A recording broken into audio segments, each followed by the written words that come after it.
ಹರಿ ಓಂ ನಮಸ್ಕಾರ ವೀಕ್ಷಕರೇ, ಜ್ಯೋತಿ ಬಳಿಗಾರ್ ಚಾನಲ್ಗೆ ನಿಮಗೆಲ್ಲ ಸ್ವಾಗತ.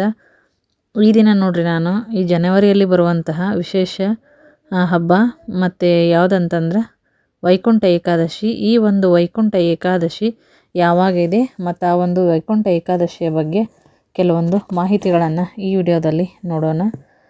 ನಮ್ಮ ಹಿಂದೂ ಒಂದು ಧಾರ್ಮಿಕ ನಂಬಿಕೆಗಳ ಪ್ರಕಾರ ನೋಡ್ರಿ, ಏಕಾದಶಿ ತಿಥಿಗೆ ಬಹಳ ಅಂದ್ರೆ ಬಹಳ ಮಹತ್ವನೇ ಐತಿ. ಪ್ರತಿ ತಿಂಗಳು ಕೂಡ ಏಕಾದಶಿ ಇರುತ್ತೆ. ಈ ಒಂದು ಶುಭ ದಿನದಂದು ಉಪವಾಸವಿದ್ದು ವಿಷ್ಣುವನ್ನು ಪೂಜೆ ಮಾಡೋದ್ರಿಂದ ಎಲ್ಲ ಪಾಪಗಳು ಕೂಡ ಪರಿಹಾರ ಆಗುತ್ತೆ, ಅಲ್ಲದೆ ಪಿತೃದೋಷ ಕೂಡ ನಿವಾರಣೆ ಆಗುತ್ತೆ ಅನ್ನೋ ಒಂದು ನಂಬಿಕೆ ಐತೆ ನೋಡ್ರಿ. ಅದು ಈಗ ಇರುವಂಥ ವೈಕುಂಠ ಏಕಾದಶಿ. ಮತ್ತು ಸೂರ್ಯ ಏನಂತಂದ್ರೆ ದಕ್ಷಿಣಾಯನದಿಂದ ಉತ್ತರಾಯಣಕ್ಕೆ ಪ್ರವೇಶ ಮಾಡೋಕ್ಕಿಂತ ಮೊದಲು ಪ್ರತಿ ವರ್ಷವೂ ಕೂಡ ಬರುವಂಥ ಏಕಾದಶಿಯನ್ನು ವೈಕುಂಠ ಏಕಾದಶಿ ಅಂತ ಕರೀತಾರೆ. ಇದು ವಿಶೇಷವಾಗಿರುವಂಥ ಏಕಾದಶಿ ಅಂತಲೇ ಹೇಳ್ಬೋದು.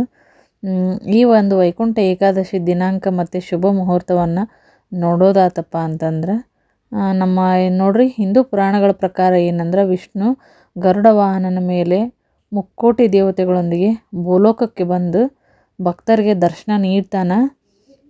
ಆದ್ದರಿಂದ ಈ ಒಂದು ಏಕಾದಶಿಯನ್ನು ಮುಕ್ಕೋಟಿ ಏಕಾದಶಿ ಅಂತ ಕರೀತಾರೆ. ಈ ಶುಭ ದಿನ ಏನಪ್ಪ ಅಂತಂದ್ರೆ ಸ್ವರ್ಗದ ಬಾಗಿಲು ಕೂಡ ತೆಗಿತೈತಿ ಅನ್ನೋ ಒಂದು ನಂಬಿಕೆ ಐತೆ ನೋಡ್ರಿ. ಈ ವೈಕುಂಠ ಏಕಾದಶಿ ದಿವಸ ತಿರುಪತಿ ಅಷ್ಟ ಅಲ್ದ ಬೇರೆ ದೇವಸ್ಥಾನದೊಳಗೂ ಕೂಡ ಉತ್ತರ ದ್ವಾರದ ಮೂಲಕ ಭಕ್ತರಿಗೆ ಏನಂದ್ರೆ ವಿಶೇಷ ಒಂದು ದರ್ಶನದ ಸೌಲಭ್ಯ ಕೂಡ ಇರುತ್ತೆ. ನೀವು ಕೂಡ ನೋಡಿರ್ಬೋದು. ಈ ಒಂದು ಏಕಾದಶಿ ದಿವಸ ಉಪವಾಸ ಇದ್ದು ಪೂಜೆ ಮಾಡೋದ್ರಿಂದ ಸಾವಿರಾರು ವರ್ಷದ ತಪಸ್ಸಿನ ಫಲವನ್ನು ನೀಡ್ತತಿ ಅಂತಂದು ನಂಬ್ತಾರೆ ನೋಡ್ರಿ. ಈ ಒಂದು 2025ರ ವೈಕುಂಠ ಏಕಾದಶಿ ಯಾವಾಗ ಮತ್ತು ಅದರ ಒಂದು ಶುಭ ಮುಹೂರ್ತ ನೋಡೋಣ.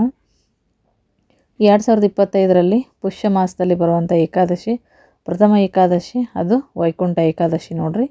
ಪಂಚಾಂಗದ ಪ್ರಕಾರ ಏನಪ್ಪ ಅಂದ್ರೆ ಏಕಾದಶಿ ತಿಥಿ ಜನವರಿ 9, 2025ರಂದು ಗುರುವಾರ ಮಧ್ಯಾಹ್ನ 12:22 ಪ್ರಾರಂಭ ಆಗುತ್ತೆ. ಮಾರನೇ ದಿವಸ ಶುಕ್ರವಾರ 10, 2025 ಬೆಳಗ್ಗೆ 10:19 ಇರುತ್ತೆ ನೋಡ್ರಿ. ಸೂರ್ಯರಶ್ಮಿ ಏನಪ್ಪ ಅಂದ್ರೆ ಭೂಮಿಯನ್ನು ಸ್ಪರ್ಶಿಸುವಂಥ ಸಂದರ್ಭದೊಳಗೆ ಈ ಒಂದು ತಿಥಿ ಲೆಕ್ಕಕ್ಕೆ ತೊಗೊಂಡ್ರಂದ್ರೆ ವೈಕುಂಠ ಏಕಾದಶಿನ ನಾವು ಜನವರಿ 10ನೇ ತಾರೀಕು ಆಚರಣೆಯನ್ನು ಮಾಡೋದು. ಈ ಒಂದು ಶುಭ ದಿನದಂದು ಏನಂದ್ರೆ ಉಪವಾಸ ಆಚರಣೆಯನ್ನು ಮಾಡ್ತಾರೆ ನೋಡ್ರಿ. ಅದೇ ಥರ ಜನವರಿ 11 ದ್ವಾದಶಿ ದಿವಸ ಉಪವಾಸ ದೀಕ್ಷೆಯನ್ನು ಮುರಿಯುವಂಥದ್ದು, ಅಂದರೆ ಆಹಾರ ಸೇವನೆಯನ್ನು ಮಾಡುವುದು ಪಾರಣೆ ಸಮಯ ಅಂತ ಹೇಳ್ತೀವಿ. ಈ ಒಂದು ಉಪವಾಸ ಮುರಿಯೋ ಕ್ರಮವನ್ನು ನಾವು ಪಾರಣೆ ಅಂತ ಕರಿತೀವಿ. ಈ ಒಂದು ದ್ವಾದಶಿ ಪಾರಣೆಯನ್ನು ಏನಂದರೆ ಯಾವುದಾದ್ರೂ ಸೊಪ್ಪಿನಿಂದ ತಯಾರಿಸಿದಂಥ ಒಂದು ಆಹಾರವನ್ನು ತಿನ್ನೋದು ಒಳ್ಳೆಯದಂತ ನಂಬಿಕೆ ಐತೆ ನೋಡ್ರಿ. ಈ ಒಂದು ಮುಕ್ಕೋಟಿ ದ್ವಾದಶಿ ಅಂದರೆ ಏನು ಅಂತ ನೋಡೋದಾದ್ರೆ ಈ ಜನವರಿ 10ರಿಂದ 19ರವರೆಗೆ ನೋಡ್ರಿ ಉತ್ತರ ದ್ವಾರಕ್ಕೆ ಭೇಟಿ ನೀಡೋಕ್ಕೆ ಅವಕಾಶವನ್ನು ಕಲ್ಪಿಸಿರ್ತಾರೆ. ಮೋಕ್ಷವನ್ನು ಪಡಿಬೇಕಾದ್ರಪ್ಪ ಅಂದ್ರೆ ಉತ್ತರ ದ್ವಾರಕ್ಕೆ ಭೇಟಿ ನೀಡಬೇಕು ಅನ್ನೋ ಒಂದು ನಂಬಿಕೆ ಕೂಡ ಐತೆ ನೋಡ್ರಿ. ಈ ಪುಷ್ಯ ಮಾಸದೊಳಗೆ ಅಂದರೆ ಹುಣ್ಣಿಮೆಗಿಂತ ಬರುವ ಈ ಏಕಾದಶಿಯನ್ನು ಉತ್ತರ ದ್ವಾರ ದರ್ಶನ ಏಕಾದಶಿ ಅಂತ ಕರೀತಾರೆ. ಮತ್ತು ವೈಕುಂಠ ಏಕಾದಶಿ ಅಂತಲೂ ಕೂಡ ಕರೀತಾರೆ. ಮುಕ್ಕೋಟಿ ಏಕಾದಶಿ ಅಂತ ಕೂಡ ಕರೀತಾರೆ. ಈ ಒಂದು ಶುಭ ದಿನದಂದು ಏನಂದ್ರೆ ಎಲ್ಲ ದೇವಸ್ಥಾನದೊಳಗೆ ಉತ್ತರದ ಬಾಗಿಲಿನಿಂದ ಭಕ್ತರಿಗೆ ದರ್ಶನವನ್ನು ಸೌಲಭ್ಯ ಮಾಡಿಕೊಡ್ತಾರೆ. ಅಂದರೆ ಎಲ್ಲ ದೇವಸ್ಥಾನ ಅಂದರೆ ಈಗ ವಿಷ್ಣುವಿಗೆ ಸಂಬಂಧಪಟ್ಟಿರುವಂಥ ದೇವಸ್ಥಾನದೊಳಗೆ ನೋಡ್ರಿ. ಇದನ್ನು ಏನಂತಂದ್ರೆ ಈ ಒಂದು ದೇವಾಲಯಗಳಿಗೆ ಭೇಟಿ ನೀಡಿದವ್ರಿಗೆ ಮೋಕ್ಷ ಪಡಿತಾರ ಅಂತ ಒಂದು ನಂಬಿಕೆನೂ ಐತೆ ನೋಡ್ರಿ. ಹೀಗಾಗಿ ಈ ಟೈಮಲ್ಲಿ ಉತ್ತರ ದ್ವಾರದಿಂದ ದರ್ಶನವನ್ನು ಪಡಿತಾರೆ. ಮತ್ತು ಈ ವೈಕುಂಠ ಏಕಾದಶಿ ಮಹತ್ವವನ್ನು ಹೇಳೋದಾತಂದ್ರೆ ಸೂರ್ಯೋದಯಕ್ಕನ ಮೊದಲು ನಾವು ಎದ್ದು ಸ್ನಾನ ಮಾಡಿಕೊಂಡು ಉಪವಾಸವನ್ನು ಆಚರಿಸಿ ಮತ್ತು ತುಪ್ಪದ ದೀಪವನ್ನು ಬೆಳಗಿ ವಿಷ್ಣು ಲಕ್ಷ್ಮಿಯನ್ನು ಪೂಜೆ ಮಾಡೋದು ಈ ದಿವಸ.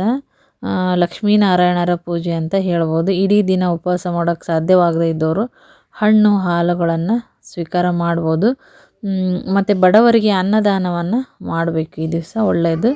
ಈ ಒಂದು ವೈಕುಂಠ ಏಕಾದಶಿ ದಿವಸ ನೋಡ್ರಿ ಉತ್ತರ ದ್ವಾರದಿಂದ ಶ್ರೀ ಮಹಾವಿಷ್ಣುವಿನ ದರ್ಶನವನ್ನು ಯಾರು ಪಡಿತಾರೋ ಅವ್ರಿಗೆ ಒಳ್ಳೆಯದು.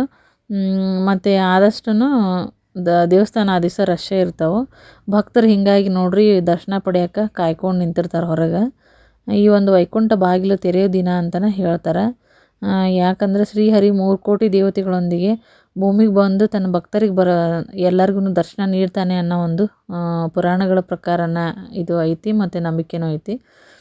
ಪುರಾಣದ ಪ್ರಕಾರ ಹೇಳ್ಬೇಕಂದ್ರೆ ರಾಕ್ಷಸರ ಒಂದು ಹಿಂಸೆ ತಡ್ಕೊಳ್ಳಾರ್ದ ದೇವತೆಗಳು ಏನು ಮಾಡ್ತಾರಂದ್ರೆ ಉತ್ತರದ ದ್ವಾರದ ಮೂಲಕ ವಿಷ್ಣುವನ್ನು ಭೇಟಿಯಾಗ್ತಾರಂತ. ಮತ್ತು ಭೇಟಿಯಾಗಿ ತಮ್ಮ ಕಷ್ಟವನ್ನು ಪರಿಹಾರ ಮಾಡು ಅಂತ ಕೇಳ್ಕೊತಾರೆ.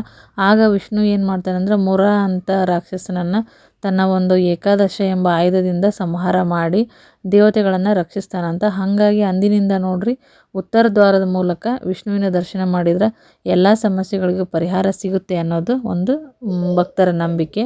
ಇದು ಪುರಾಣದೊಳಗನ ಹೇಳ್ತಾರೆ ನೋಡ್ರಿ. ಇದನ್ನು ನಿಮಗೂ ಗೊತ್ತಿರ್ಬೋದು ಅಂತ ಅನ್ಕೊತೀನಿ. ಇದಿಷ್ಟು ಈ ಒಂದು ವೈಕುಂಠ ಏಕಾದಶಿ ಮಾಹಿತಿ. ಮತ್ತು ನಾನು ಮತ್ತೆ ಇನ್ನೊಂದು ವಿಡಿಯೋದೊಳಗೆ ಮತ್ತೆ ಇದಕ್ಕೆ ಸಂಬಂಧಪಟ್ಟಿರೋವಂಥದ್ದು ತಿಳಿಸ್ತಾ ಹೋಗ್ತೀನಿ. ಇದು ಜನವರಿ 10ರಂದು ನೋಡ್ರಿ ವೈಕುಂಠ ಏಕಾದಶಿ ಇರುತ್ತೆ. ಯಾರಿಗೆಲ್ಲ ಸಾಧ್ಯನೋ ಅವ್ರ ಮನೆ ಹತ್ರ ದೇವಸ್ಥಾನಕ್ಕೆ ಹೋಗಿ ದರ್ಶನವನ್ನು ಪಡ್ಕೊಳ್ರಿ, ಒಳ್ಳೆಯದಾಗಲಿ. ಮತ್ತು ಈ ಒಂದು ಏಕಾದಶಿ ಬಗ್ಗೆ ನೋಡ್ರಿ ವಿಷ್ಣು ಪುರಾಣ ಮತ್ತು ಪದ್ಮ ಪುರಾಣದೊಳಗೂ ಕೂಡ ತಿಳಿಬೋದು. ಅದನ್ನು ಓದಿದವ್ರಿಗೂ ಕೂಡ ಗೊತ್ತಿರುತ್ತೆ ಅನ್ಕೊತೀನಿ. ಮತ್ತು ಇನ್ನೂ ಬೇರೆ ಬೇರೆ ಕಥೆಗಳು ಕೂಡ ಅದಾವ ಈ ವೈಕುಂಠ ಏಕಾದಶಿ ಬಗ್ಗೆ. ನಾನು ಸ್ವಲ್ಪ ಮಾಹಿತಿಯನ್ನು ಈ ವಿಡಿಯೋದಾಗ ಹೇಳಿದ್ದೀನಿ ನೋಡ್ರಿ. ಮತ್ತು ಯಾರಿಗೆಲ್ಲ ಈ ವಿಡಿಯೋ ಇಷ್ಟ ಆಗಿದೆ ವಿಡಿಯೋಕ್ಕೊಂದು ಲೈಕ್ ಕೊಡಿರಿ, ಶೇರ್ ಮಾಡಿರಿ, ಕಮೆಂಟ್ ಹಾಕಿರಿ. ಮತ್ತು ನಾನು ಹೊಸ ಮಾಹಿತಿಯೊಂದಿಗೆ ಮುಂದಿನ ವಿಡಿಯೋದಲ್ಲಿ ಸಿಗ್ತೀನಿ. ಪ್ರತಿನಿತ್ಯ ಒಂದೊಂದು ಮಾಹಿತಿ ಇರುತ್ತೆ. ವಿಡಿಯೋಕ್ಕೊಂದು ಲೈಕ್ ಕೊಡಿರಿ, ಶೇರ್ ಮಾಡಿರಿ. ಇನ್ನು ಯಾರು ನಮ್ಮ ಚಾನಲ್ ಸಬ್ಸ್ಕ್ರೈಬ್ ಆಗಿಲ್ಲ ಸಬ್ಸ್ಕ್ರೈಬ್ ಆಗೋದು ಮರಿಬೇಡ್ರಿ. ಸಬ್ಸ್ಕ್ರೈಬ್ ಆಗಿಲ್ಲ ಅಂದರೆ ಆಗ್ರಿ. ವಿಡಿಯೋ ನೋಡಿದ್ದಕ್ಕಾಗಿ ಎಲ್ಲರಿಗೂ ಧನ್ಯವಾದಗಳು.